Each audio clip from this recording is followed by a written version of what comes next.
ఎదురు నిలబడి పోరాడి ఎర్ర జెండాను ముందుకు నడుపుతున్నటువంటి నాయకుడు. అందుకని ఆయనను రహస్యంగా దారిగా ఎవరికి కనబడినటువంటి ప్రాంతంలో ఎవరు ప్రజలు మేలుకొన్నటువంటి సందర్భంలో దాడి చేసి హత్య చేశారు. ఒకవేళ ఆయన కొద్దిగా మేలుకొని మీ ముందరలా నడి రోడ్డు మీద ఇలాంటి హత్య జరిగింటే ఈ చేతుల్లో వాళ్ళ కథమై ఉండేవాళ్ళు కాదా? మీరంతా మౌనం కుట్టేవాళ్ళ ఆయన చంపుతుంటే మీరు చూస్తూ ఉన్నటువంటి క్రమంలో జరిగి ఉండింటే ఇక్కడ వాళ్ళ శవాలు పడి ఉండేవి కదా. తప్పకుండా అవకాశం ఇవ్వకుండా అప్రమత్తంగా వివరించి ఇలాంటి దాడులు చేస్తున్నారు. ఇలాంటి దాడులు గోవిందాపురంలో కూడా చేశారు, ఇక్కడ కూడా చేస్తున్నారు. ఇలాంటి దాడులతో సిపిఎం పార్టీని అరికడతాం, సిపిఎం పార్టీని లేకుండా చేస్తామంటే ఖబర్దార్ అని చెప్పి కాంగ్రెస్ పార్టీని హెచ్చరిస్తున్నాను.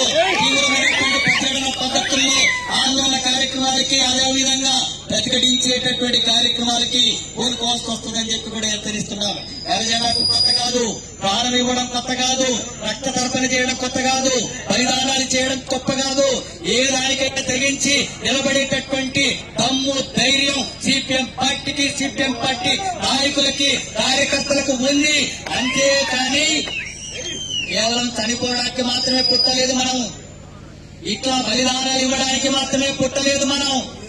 ఇలాంటి పద్ధతులు ఆపకపోతే తీవ్రమైనటువంటి పద్ధతుల్లో ప్రతిఘటనలో కూడా పూనుకునేటటువంటి చరిత్ర ఈ ఎర్ర జెండాకు ఉంది. అది జాగ్రత్త అని చెప్పి హెచ్చరిస్తా ఉన్నాను. ఇప్పటికైనా ఈ దాడికి హత్యకు పాల్పడ్డటువంటి వాళ్ళని వెంటనే అరెస్ట్ చేయాలా. ఎంత సమయం కావాలి పోలీసు వాళ్లకు? ఎందుకు అరెస్ట్ చేయలేదు ఇప్పటి వరకు? 24 గంటల్లో అరెస్ట్ చేయాలా.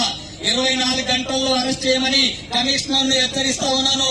ఒకవేళ మీకు వాళ్ళు ఎవరున్నారో ఎక్కడున్నారో తెలియకపోతే, మీకు అరెస్ట్ చేసే చేత కాకపోతే, మీకు అరెస్ట్ చేసి వాళ్ళని అరెస్ట్ చేసేటటువంటి దమ్ము లేకపోతే అది ప్రకటించండి.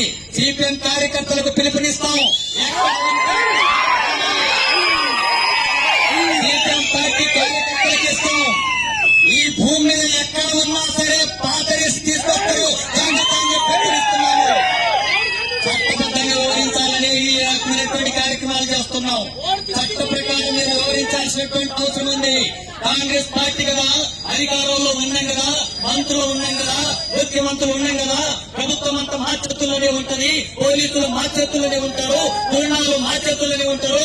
ఏమైనా చేస్తామంటే ఎవరినైనా సరే అడిగెత్తిన కాలు పెట్టి తొక్కేటటువంటి దమ్ము, ధైర్యం, శక్తి ఈ ఎర్ర జెండాకుంది. చేస్తా ఉన్నారు.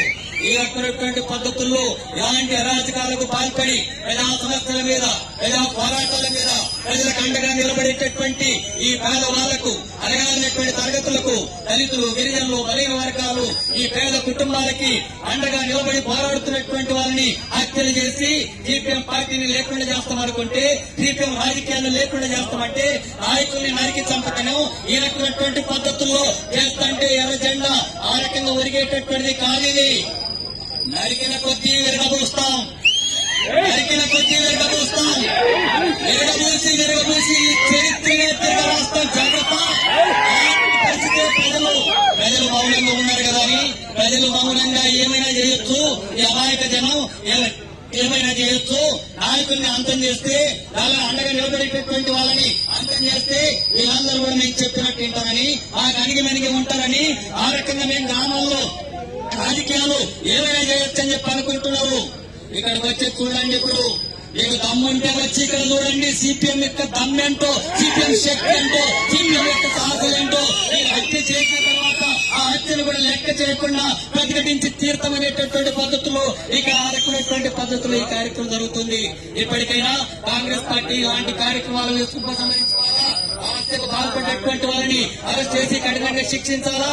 ఆ రకంగా జరగకపోతే, వాళ్ళని కఠినంగా శిక్షించకపోతే, చట్టం శిక్షించకపోతే ప్రజలే శిక్షిస్తారు. జాగ్రత్త అని చెప్పి హెచ్చరిస్తూ ముగిస్తున్నాను.